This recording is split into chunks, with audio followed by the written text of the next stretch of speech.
इतिहास अभ्यासक इंद्रजित सावंत यांना फोनवरून शिवीगाळ करणं, धमकी देणं तसंच छत्रपती शिवराय आणि राजमाता जिजाऊ यांच्याविषयी अवमानकारक वक्तव्य करणाऱ्या प्रशांत कोरटकर विरोधात जुना राजवाडा पोलिसात 1 मार्च 2025ला गुन्हा दाखल झाला होता.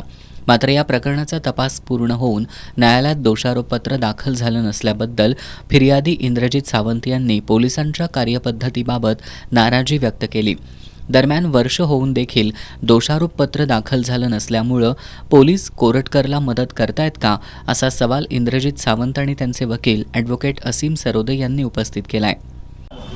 तब्बल 1 वर्षापूर्वी प्रशांत कोरटकर नावाच्या नागपूरमधल्या एका व्यक्तीनं रात्री 12च्या दरम्यान फोन करून छत्रपती शिवाजी महाराज, राजमाता जिजाऊ साहेब, छत्रपती संभाजी महाराज यांच्याबद्दल अपमानजनक वक्तव्य केलेली होती. आणि आपल्या सगळ्यांना माहीत आहे की त्याच वेळेला आम्ही त्याच्यावर गुन्हा नोंद करावा, स्वतः आम्ही डिव्हिजनमध्ये जाऊन तो गुन्हा नोंद केला.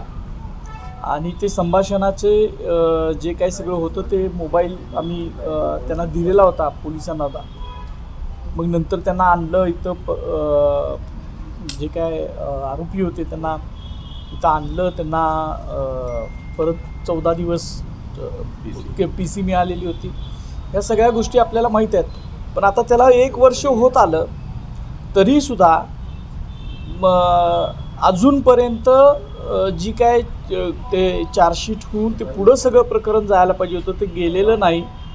आम्ही सातत्यानं त्याचा पाठपुरावा करत होतो, पण वेगवेगळी कारणं देत ते कशामुळं थांबवलं आहे, ते पुढं कुठं कोण त्याचे रक्षक आहेत का शासनामध्ये, अशी एक शंका आम्हाला निर्माण झाल्यामुळं काल आमचे वकील ॲडव्होकेट असीम सरोदे आणि इतरांनी आम्ही एक लीगल नोटीस पोलिसांना पाठवले की जर पोलीस हे तपास करण्यामध्ये दिरंगाई करत असतील तर आम्हाला न्यायालयात जाण्याशिवाय पर्याय नाही. पुन्हा एकदा आम्ही या संदर्भात न्यायालयाचे दरवाजे ठोठावू आणि शिवाजी महाराज आणि राजमाता जिजाऊ साहेब आणि इतर महापुरुषांच्याबद्दल जे बदनामीकारक वक्तव्य केलेले आहेत आणि ज्या भावना दुखवलेल्या आहेत त्याच्याबद्दल जर शासन गंभीर नसेल तर न्यायालयाची लढाई लढण्यासाठी आम्ही पुन्हा तयारी करतो.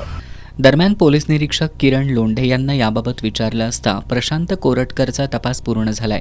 या संदर्भातील संपूर्ण कागदपत्र राज्य शासनाच्या गृह विभागाकडे पाठवली आहेत. त्यांनी परवानगी दिल्यानंतर न्यायालयात दोषारोपपत्र दाखल करणार असल्याचं निरीक्षक लोंढे यांनी सांगितलं.